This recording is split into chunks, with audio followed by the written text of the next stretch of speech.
Hey, this is Curious here, and a very interesting question was asked to me on my page by a friend of mine that goes by the name Hello Walter Sorback. Sobchak. Chak. Something. He's pretty cool. Well, anyway, he says, ever wonder why the Tea Party hates government intervention while criticizing FEMA's lack of response at the same time? Yeah, okay, I can answer that. It's really very simple. Conservatives are individualists. Now, classically, that meant that they were libertarians because they would be social progressives because it was their body, their right, and that tends to be progressive because it's liberal. In other words, libertarians like prostitutes, they like drugs, they like anything that's for personal responsibility because it's their body is their property. Now, when they come conservative, and realistically, they are some of the most ultra-conservative in the Republican Party and conservative circles, is because they believe everything should be privatized. In other words, everything, even up into the corporate levels, when laws start becoming catered to corporations, that's just somebody's personal property. You could find it in various schools of libertarian thought, the Cato Institute, everything like that. It's all centered around individualism. And that might seem completely strange, considering that it's only a privatized version of, well, I don't know how to put it exactly. I just got tongue-tied mentally thinking about it. But a collective, yes, a collective. You know, because you have to ask, when you're talking about redistribution of wealth, when does mine become yours? Now, when you get a thing like FEMA, every conservative looks at that and goes, oh, I know what the deal with that is.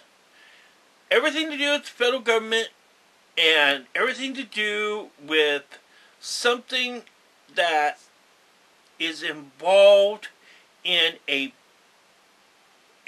public service is a money pit. It's a money pit because instead of for profit, everything goes for funding. You see, everything follows the money. And when you have a public service, how it makes its money is appropriations. In other words, everyone riding the fiddle and going, oh yes, we need services for this person and that services, is just trying to get allocation for their funding to line their pockets. Because they want as much tax dollar as they can take to put it into their pocket, to siphon it away to their friends, their agencies, and everyone they can hire to get as much political clout as necessary. And traditionally, and I really believe this, sooner or later, all money flows like water, and it puddles, it pools. You know, the saying "follow the money" is very true, because eventually everything, whether it's privatized or it's public funded, will find its way around the creeks and cracks and end up being pooled. Because money is its own power. It's like water. It seeps, it flows, it finds the lowest place from the highest place. That's the way money works. So yes, of course they're critical of FEMA. Now, here's my stance on it. I am a social, small government conservative. In other words, I believe in individualism, but I kind of see that financially you're not going to achieve it. You can't low bid public service, but you can keep in mind not just privatization, but the fact that money does flow from the highest to the lowest. And if you have a public service, you will end up with a glut. However, I put social concerns above private concerns because I don't believe you could privatize public service. So for me, it's a trade-off, but essentially I end up economically left of center because I think you need the safety net. And on social issues, I'm right of center because I don't believe in intrusive government judging people's values. I think it wastes social capital. If you try to mandate public public morality, you can to a point, but you really can't force someone's values when it's not the will of the people. That's why I always go on about, political correctness and homosexuality and race laws and feminist things. Not because they aren't good things in and of themselves. It's just because they are part of mechanisms that are dealing with public funding, and that's where the corruption comes in. It's not the noble goal, it's the ignoble ends and means to itself that is the corruption. And I don't need a nanny state dictating morality that is in itself shaped by its own corrupt, self-forming means. I trust that as much as I trust corporatism to establish law with a social safety net. So yes, I could see why they criticize FEMA, although I don't agree with the Tea Party because they only want it to be privatized. In other words, mostly they're looking at these people as individualists and not as someone with a mind for a social safety net. And it's probably somewhat racist and very racial because it's cultural. When people are sitting there going, "This is your fault, George Bush," and freaking, and Kylie West is on the freaking TV going, "George Bush hates black people," half the people in their minds are sitting there, going, "Get off your fat, lazy, bloop, bloop, bloop, ass, you stupid, bloop, bloop, bloop, and freaking go out and freaking fix your freaking thing." But what the conservatives don't understand is the public could have taken that libertarian response, but the conservative federal government blocks them. Looting laws. Everyone in their SUV just got up and took off. And that's why we are devalued as a society, and and the danger of burning social capital because no one believes in it anymore. The people with the money took off. The people that were stuck are pissed off. And it became a dangerous situation for public health. And what does everybody cry about what to do and all the charities and everything? Rebuild the slums below the waterline again. And people wonder why conservatives are pissed off that friggin' FEMA is sitting around there with friggin' trucks and everything else. And yet, all the Mexicans come in and disenfranchise the blacks who could have been working to fix up their own thing, if they were allowed.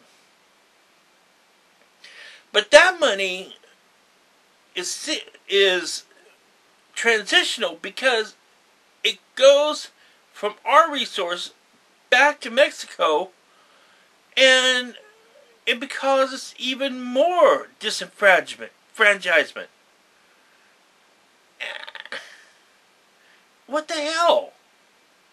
You know? Yeah, okay, racist, classist, shield to the corporate.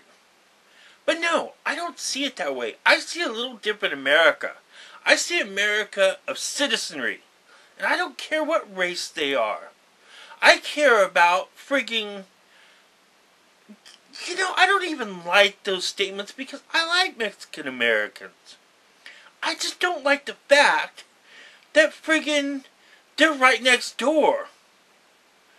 I wish we had a different relationship with Mexico, to be honest.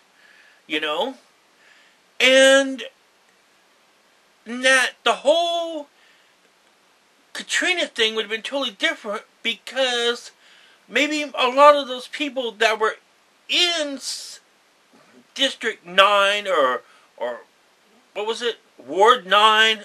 Not District 9, sorry.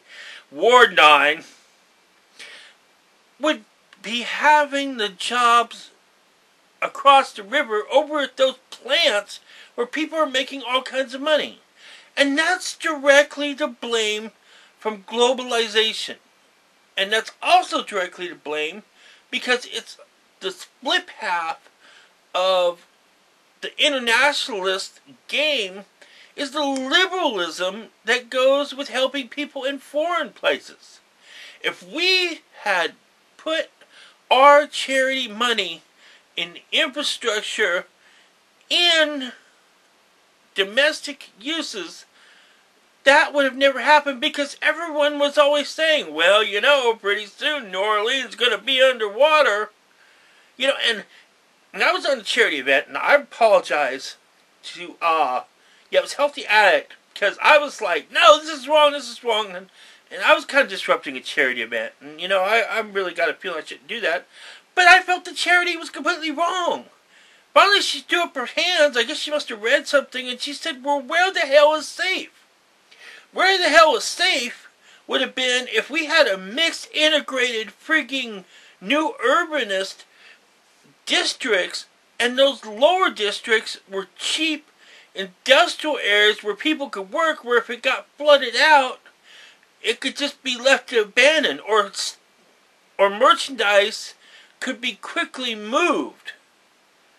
And there was emergency response areas, or every area had a certain cell where it had its localized industry based off of various alternative energies where you could have displaced people to adjacent areas until you fixed up that area and then repopulated it very quickly. This is why things annoy me. This is why I'm the villain Republicus. Because maybe it's just a big fantasy futurist fairy tale, and it's not the real world, but I'm having trouble seeing why it shouldn't be the real world. And I think the numbers would add up. And when the numbers aren't adding up, like when George Bush starts wars, which I think were necessary since some of our buildings come tumbling down, but instead of putting the money back to the war effort or into the infrastructure, it goes to profiteers in the oil industry. What? I don't think we're not dependent on oil, and we are dependent upon oil because it's the cheapest, most net positive energy resource we have. That's why we're dependent, because people's quality of life depends on it. And we do that by globalist slavery. You don't want to know what that slavery is? That slavery slavery is in Bangladesh. That slavery is in China. That slavery is anywhere you turn over a cheap big box marked good and you see where it's from. You're not doing any favors for those people. Oh, and not to mention that all this poisons the oceans that could have that could release a methane that could cause the next extinction level event because of global warming and everything else, and yet we funnel off more money to freaking keep the depleting oil coming instead of using it conservatively and conserve it to make it last a long time. And yes, that would be with thermal depolymerization and using localized crop subsidies for small-time organic farmers in food banks, natural oils, things like that. Okay?